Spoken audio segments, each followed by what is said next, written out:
Do you read me? Be advised, you are coming in weak and unreadable. Say again, Com Tower. This is Pacho. Do you read me? Pacho, this is Com Tower. I read you Lima Charlie. Com Tower, Com Tower. Request permission to launch and commence the field ops. Over. Stand by. Pacho, permission granted. I say again, permission granted. Roger that. Launching podcast in 3, 2.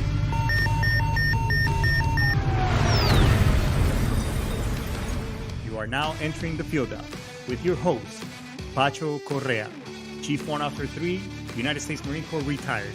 Get some. Hurrah! Get some. Hurrah! What's going on, everybody? Another Friday, Baby Friday is upon us, or Friday Night's Eve, as I like to also call it.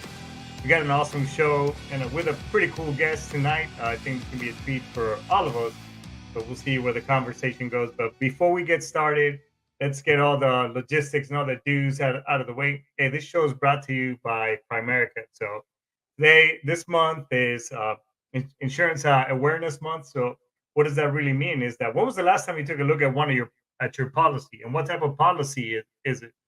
Well, if you don't know, if you know your policy is usually like about an inch thick, and it's a document that you look at it maybe when the agent handed it to you, or the folks at Primerica can actually help you dissect and go through that entire docket and help you understand what it is all about and to see if you have the right product. Because a lot of times, there's some policies out there that we hear like index, whole life, variable, and all this other crazy stuff. Nonetheless, those are cash value policies where you should never mix insurance with investing. So it's all in the show link bio. Click right there, set up a meeting, about 30 minutes long. At the most, you get some really good information that you can make the right decisions for the best of for the future of you and your family. Because at the end of the day, posting, if something tragic should happen, posting a GoFundMe account on Facebook or one of the social media platforms, that is not life insurance, folks. So do the right thing for yourself and your family.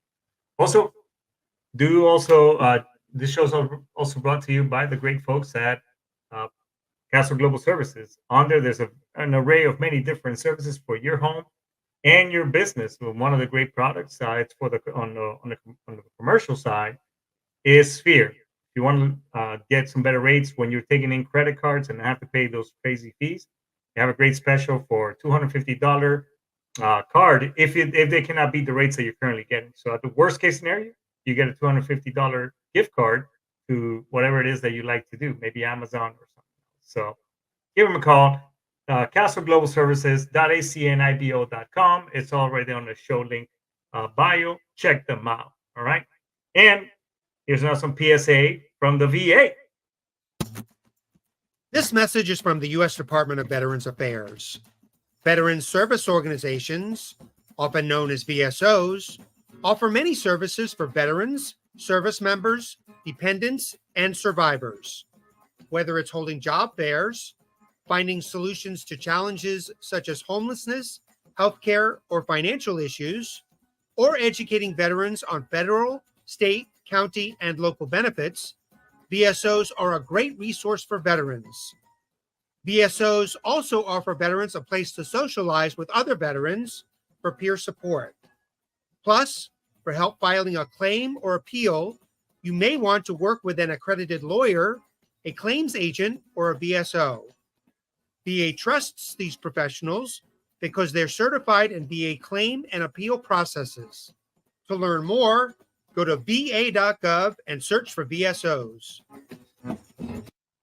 I keep saying it, folks, that, now is the time to take advantage, one, of the PAC Act to get your disability claim going and approved.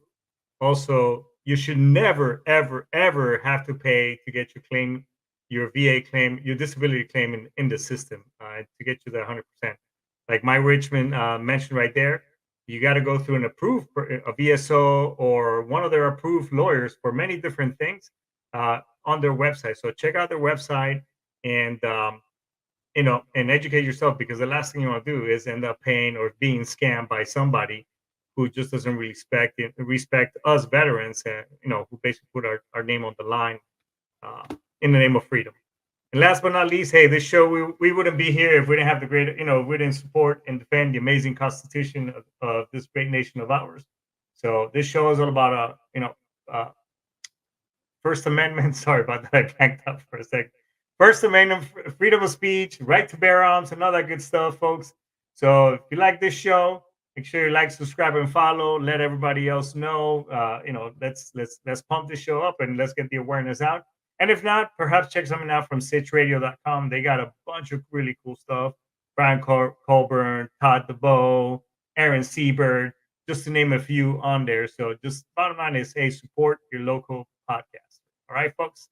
All right, we got all that good stuff out of the way. Hey, we got a really awesome guest today. He's one of the doctors that in lieu of mental health awareness. And a lot of us, we leave a lot of battle scars from in here from our military service. Why not bring in an expert and let's talk about some of these things. So hey, let's bring our awesome guests into the fold, folks. Dr. B, how are you? Welcome aboard. Pacho, it's good to be here. Thank you for having me. Hey, I think very, very few and far between we actually get. I mean, I found other counselors and therapists and such, but nobody. This is a treat because having actually somebody not only from the VA who has support, gives us some great services and support to us veterans, but also having a representative like yourself who is an expert on the field. So let's talk a little bit about mental health. What do you think? Tell us a little bit about yourself and what is it that you do and how is that you support the VA? Sure. Well, hey, thank you for the opportunity to speak about this. Obviously, we're coming out of Suicide Prevention Awareness Month. Last month, you mentioned that briefly in your opening there. I want to make sure everybody's aware of Buddy Check Week. And so having the opportunity to tell you all a little bit about that, what we're launching there, and what, more importantly, what everybody can be doing during this week is a great opportunity. So thank you for opening this opportunity for us. Yes, sir. No, I think, and most of the time, and obviously we're going to talk about this subject, for the next 30 minutes. Usually I close the show. Hey, if you're having issues, so on and so forth. And then I give everybody a homework. Hey, your homework, do a buddy check. When was the last time you checked on a friend? Months, years, whatever. Just do a 10-minute, 5-minute phone call. Hey, I'm good to go. I'm just doing a radio check with you. Are you okay? Do you need anything? If not, hey, move on to the next one. What are some of the things that in your line of work and your experience that you find? I guess I'll put myself on the mix that we tend to struggle. And some of the hardships that you've helped others work through. Yeah, so you're hitting on several things there, Pacho, that I think are so important. Number one is it's not difficult to save a life. All you got to do is, in many cases, just reach out to someone, a veteran reaching out to his peer. It doesn't have to be more complicated than that. And so we know that just staying connected can make a difference, not just for the veteran, but for their family and for an entire community. Also know that can be difficult for some people, that they're not sure what to do or how to do that, or if they reach out to someone and they have some needs, where do they go for that? So I'd be happy to kind of walk through some of what we've put out there for people to make this easy and where people can go to get resources. If that would be good with you, I'd be glad to walk through that stuff. No, I think it's fantastic. I myself, again, I'm very transparent, in my show, and hopefully that from my experience, somebody can relate and say, "Oh shit, well, here's this guy who's got an awesome accent, cool long hair. If he made it this far, then at least there's a chance." But I too, I almost committed suicide. I was always because of many reasons. I just say that not to, folks. Oh man, I'm sorry, but I say it in the sense that I made that one phone call. Someone compelled me to make that one phone call, and I swear to God, I don't know if you're familiar with the Camp Pendleton area, but this guy, a friend of mine, drove all the way from the main side, from Division White House, 1st Marine Division all the way to Camp Pogus in less than 10 minutes. How this got there so quick? Had it not been for him, obviously I wouldn't be here chatting with you. So let's go through the steps of how easy it is to either reach out or do a buddy check, and Yep. how can that compel and save that person. Yep. I want to hit on something you said there, and thank you so much for sharing that personal piece, Pacho. You said you have a great accent and long hair. I have no accent and really short hair. So between the two of us, we're going to say something. This is going to be a great show. That's right. That's going to make a difference. But to your point, so 15 years ago, the suicide numbers in the U.S., all U.S. adults, was about 30,000 for that year, 2005. By the time we get to 2020, that number jumps to 46,000 U.S. adults. So in 15 years, an increase of about 15,000 U.S. adults per year. So that average goes from about 87 or 85 per day to 127 U.S. adults per day. Of those, about 17 are veterans per day. And of those 17, about 10 of those 17 don't use VA services. They never come to us. And so that should mean a couple things. To your point, number one, when you're talking that many people, suicide has touched everyone's life, whether it's a personal struggle that you've had or an encounter at a difficult time in your life, or a family member or a friend. There will be no one listening who doesn't have some connection to this. A family member, a friend, for me, a brother, neighbors, someone you were in service with, or someone you went to high school with. It's always personal. And so it's important that we all be aware, not only of what the issues are that drive suicide risk, but what we can do about it. In your opening, Pacho, you mentioned the PACT Act and making sure people are aware of some of the benefits, resources, and entitlements that are out there for them.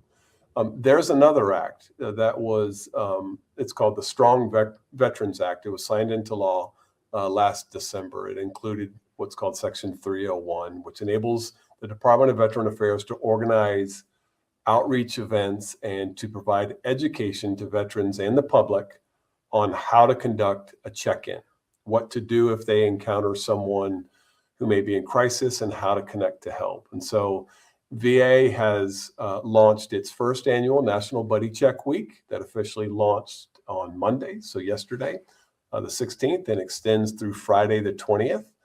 The program, if you all are familiar with the work the American Legion has done previously before to encourage veterans to not only check in with each other, but to help strengthen the bonds of community, especially the veteran community that so often help reduce drivers of risk.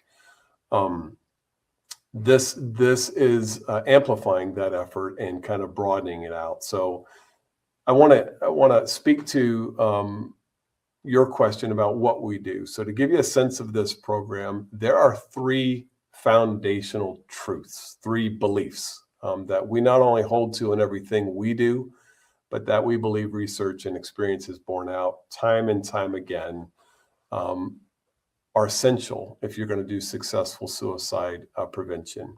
I want to be sure that anyone listening catches these things because they not only help to point the way forward, but they clarify where each and every one of us has a part to play in suicide prevention. The first of those truths is that suicide is preventable. It is not an inevitable choice. And I want to say that at the start, because sometimes you can feel so helpless when you see someone who's struggling and feel like there's nothing you can do. And I want you to hear that's not true. Suicide is preventable. The things that drive people to risk and feel overwhelmed, we can help. There's resources, there's answers. Second is, successful suicide prevention requires a team approach. We call that a public health approach. I think you and everyone who's listening will agree. Suicide is a complex problem, and you hinted at this, Pacho, for yourself. there are a lot of different reasons. There are a lot of different stressors that can bring someone to a moment of crisis. Only some of those challenges may be mental health issues. There can be other things like finances or employment issues, food insecurity, homelessness. It can be problems with family members, or it can be health issues like cancer or chronic pain or insomnia, things that are very common with a lot of veterans. There's a whole long list of other things. The point is that any of those can be a driver of a risk for an individual.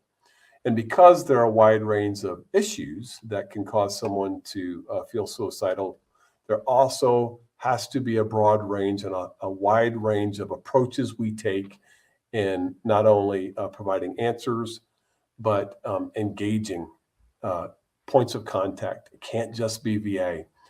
Like I told you, if 17 veterans on average die by suicide per day, and only 7 of those are coming to VA, that means the majority are people that we're never going to see. So we have to partner with you, with everybody.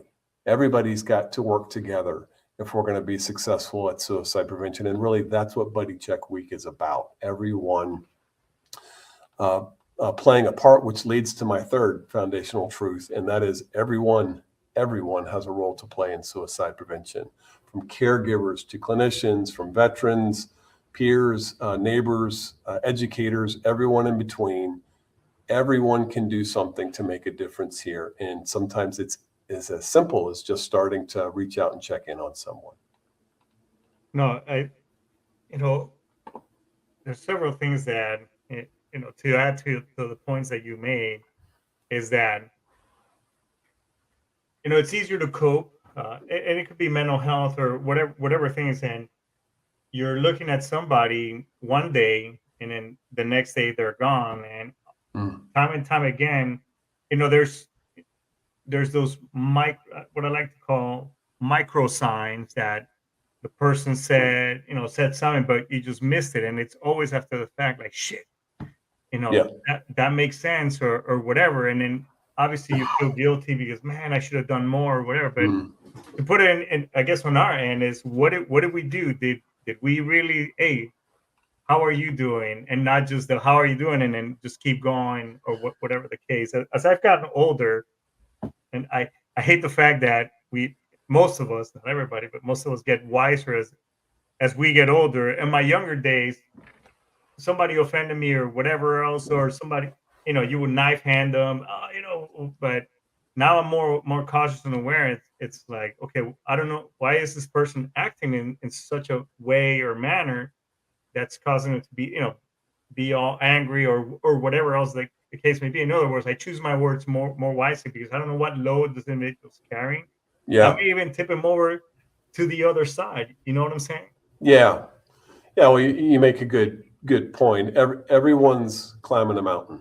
Everyone's got some things that are going well, some things that are challenging in their lives, and it's sometimes hard to see the battles someone's facing. Yeah. Veterans, probably more than most, are trained to mask that. They'll be the first to do something for someone else and the last to ask for help themselves. And so they suck it up and carry on, probably more than most. And so having a peer check in is probably going to open more doors than if I call as a mental health provider or someone else. Having someone who has walked the journey, who understands the context, can open the door in a way that other veterans or other people may not just have the opportunity. But that can still be a challenge, Pacho. Even if I'm a veteran and I reach out, I may not know what to do if they respond. So for those who want some ideas on how they can reach out, check in with a veteran, we have made publicly available brief trainings and resources on how to conduct a peer check-in. For Buddy Check Week, what we've asked people to do is for participants to take a pledge to reach out to 10 other veterans during this week. There are 4 simple components to the training. These are not complex. They're not scary or difficult. One is SAVE training, or the VA SAVE training, that offers simple steps that anyone can take to keep someone safe when talking with veterans who are at risk for suicide. If you've not seen the VA SAVE training, it helps recognize behaviors that may be signs, like you're pointing out, Pacho, for someone who's having thoughts about suicide or is just struggling. It includes resources that have scripts. If you're not sure what to say or how to ask a questions, we've got some things there for you on maybe how you can just start a conversation to conduct a peer wellness check. Includes information on referrals if they need some help, like where do you turn them to or where can they go? Those are VA resources, those are community resources, online resources, and a bunch of things that just make it easy to connect where you need. There's also trainings. Resilience training is also available for participants engaging in Buddy Check Week, and how to transfer a phone call directly to the Veteran Crisis Line if I'm on the phone with someone and they're in crisis right when I call them, which I think is what most people get worried about, is what if they say they really do need help, and where do I go? We've got some instructions for you to just stay on that line with them and get connected to 988 press 1. So we've got resources there for you to make it as easy as possible. No, and being empowered with the right resources, because oftentimes like, oh shit, and okay, yeah, you're gonna do that. Oh man, well, where do I go? So I think and what we'll do is as part of the show too, we'll go ahead and we'll put it as part of the show for the links where people can go for the VA SAFE trainings. I know for me, when I was struggling, and believe me, again, there's good days, there's bad days, just like we do. Mm-hmm. Everybody has them. And there is a cliche, which in some of my talks I've talked to during my show, is it is everything is momentary, and this too shall pass. Like some people say, is that the tough piece is getting through that through that time period, through that moment. That may seem like forever, and that's where not just veterans but anyone as a whole or those who have taken their lives, they get so overwhelmed and they caught up in that moment, and they go in that hole where they feel like there's no, instead of it's like anything else, and most people give up or make that maybe a week, two, maybe even a month at the most before stuff got better. You know what I'm saying? Yeah, but you're touching on something here, Pacho, that's really important to understand about veterans. That's different for veteran suicide risk than it is for anybody else. Everybody hits challenging periods. Everyone hits moments where your frustration is high, or you feel overwhelmed at that point. The difference for veterans when they hit those moments is veterans more likely than non-veteran adults are more likely to have firearms available to them in that crisis moment. Oh, yeah. So we know that more than 7 out of 10 veterans that die by suicide die by one means, and that's firearms. So and that is significantly higher. So that's almost 20% higher than non-veteran adults. The challenge with that is, of course, there are very few second opportunities when it comes to using firearms.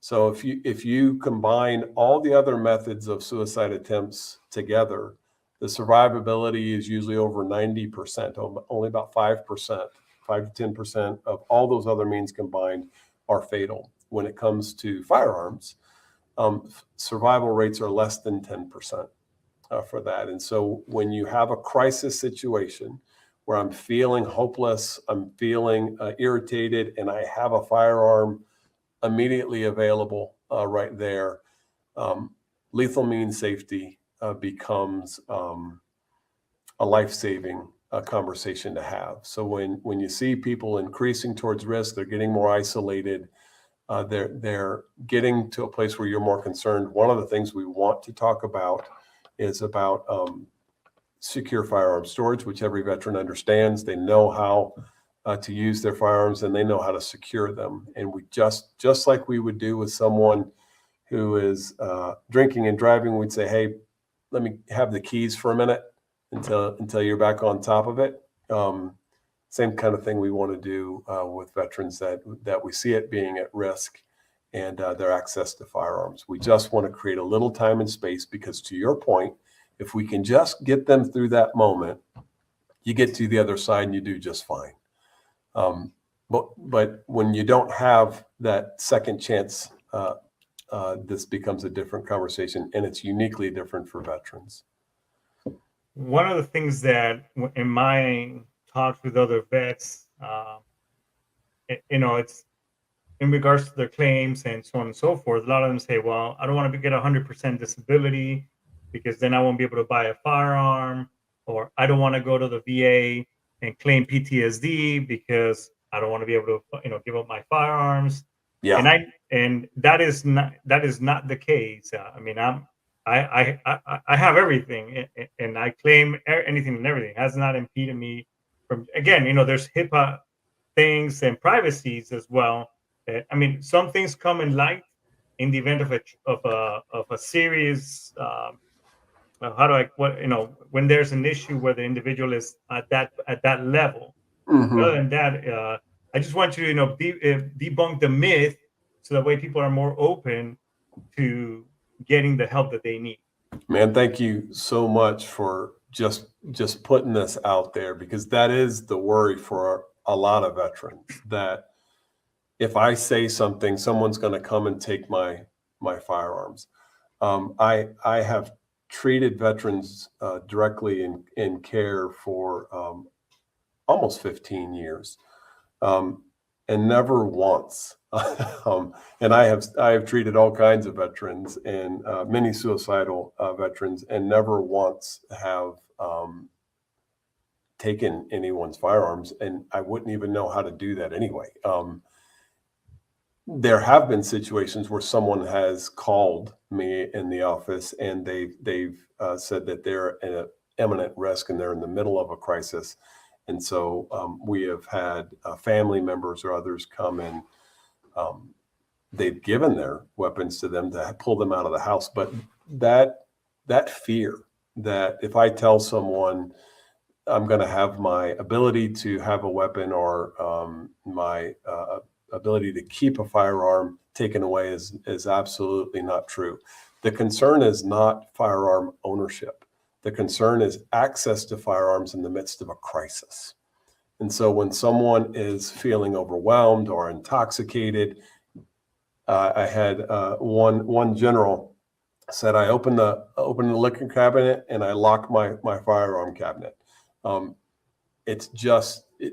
We know that that moment of crisis and access to a loaded firearm right there results in death for many, many veterans. And that's what we're trying to address. It's not owning firearms. That's not the problem. Most veterans own multiple firearms. It's in that moment of crisis, having something there from which I don't have a second chance and wanting to make sure we're safe. Just get through, to your point. If we can just get through that crisis, we get on the other side, we get balanced. No one's questioning owning firearms or having them available to you at that point. It's just getting through those moments. Right. And often that's in some way, I say the same thing. Or the other thing is that, I won't be able to get this type of job because of X, Y, Z. I'm like, no, your privacy, again, there's other things in other constitutional rights as well as other acts that is going to protect you from, by you claiming this doesn't, it doesn't affect that. Yeah. Right. You're right on the mark. And what can families do? And I think this, we'll start wrapping things up, but I do want to talk about what we've talked about, from service member or veteran to veteran, helping one another. Yes, we're more open to, if you worn the same boots I have, I will talk to you more, or more open to that. What can families do? For me, I know this is when my wife is clued in now, is if I start saying the whole, hey, I'm fine. Hey, how are you doing? If she sees me going, oh, I'm good, I'm fine, I'm good to go, I'm fine. What can families do to, signs and symptoms that they can start looking for, as well as what is it they can do and who can they reach out in the VA to get this individual through that crisis? Yeah, that was such a great question. So I still see veterans, and often I see them with their spouse or family member because they're the ones who are typically going to call out the issue, where the veteran is most likely to say, "I'm just fine, everything is good, Yeah. no problem, doc." The spouse or the Yeah. family member is going to go, not so, not so much, I and call it out. know. Yeah, what about this and that, and then okay. Yeah.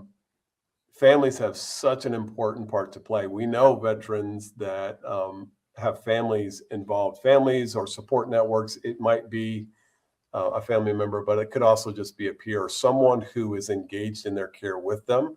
They're far more likely to continue in care and get the care they need to see it all the way through. They don't drop out or fall away from care. They're more likely to stay in until they reach the other side. So we have posted resources for family members. We have how to start a conversation, what to look for as a family member.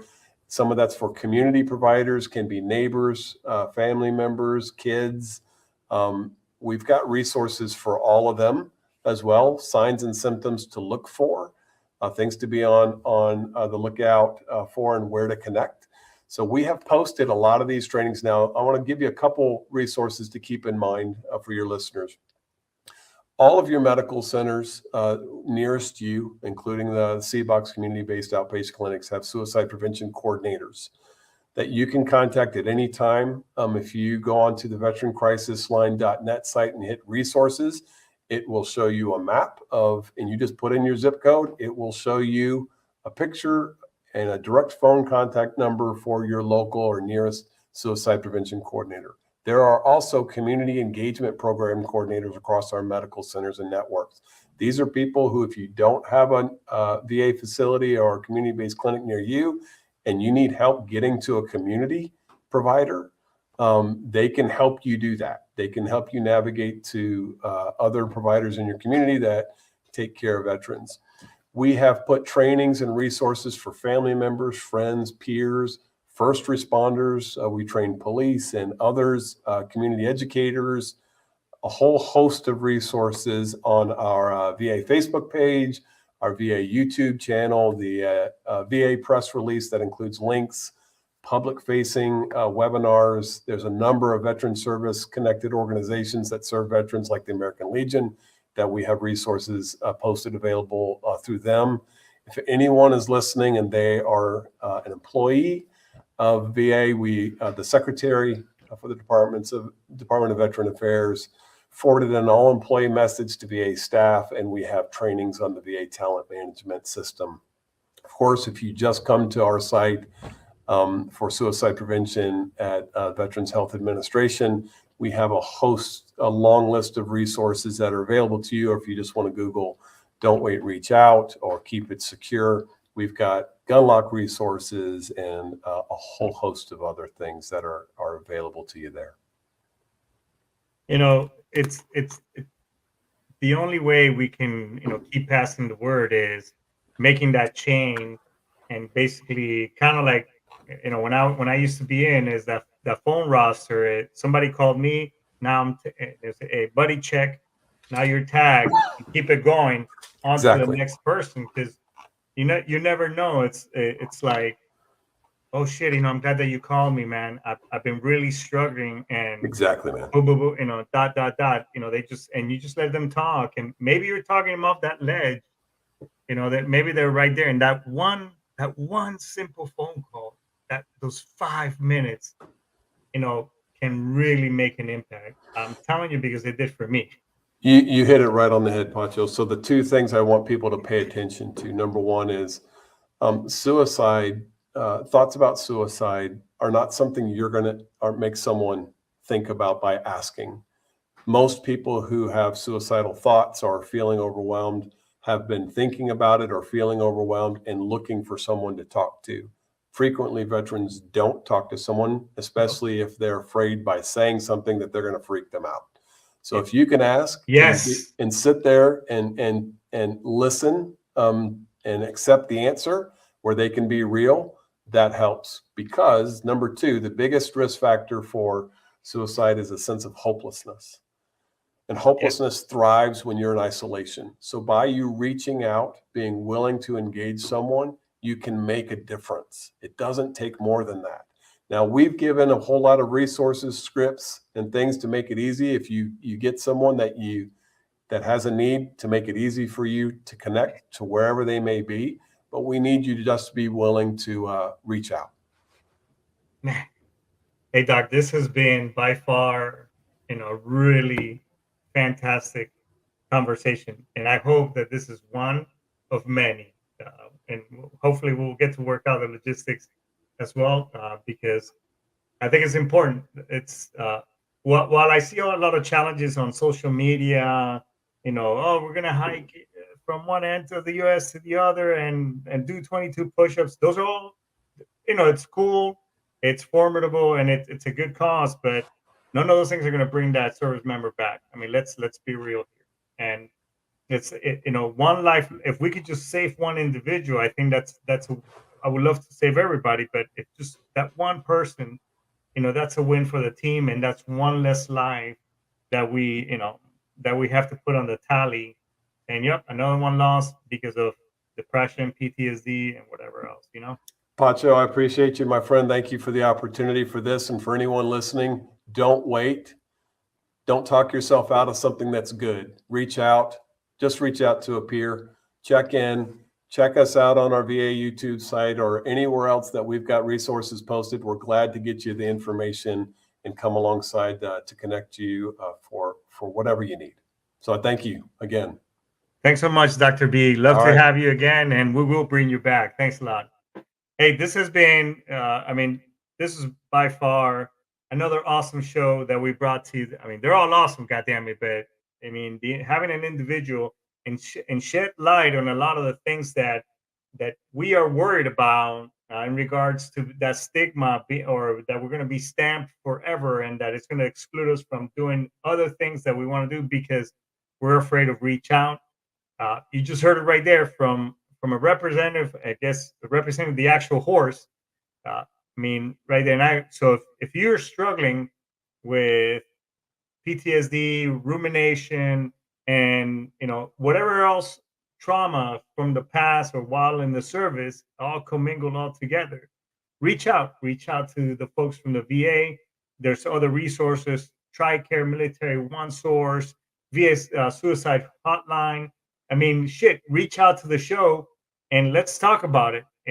Give me that opportunity to at least be your last, your text message or your, that one phone call, and give me that, at least give me that opportunity, because at the end of the day, you matter. Anything and everything that we see on social media in support of suicide prevention ain't going to bring you back. So stick with us, because bottom line is we care about you, and your family cares about you. So with that being said, folks, I think it's a great time to index this field exercise. I just want to say, dice temas, Isaki, and have a safe trip. Yet, get some. See you next week.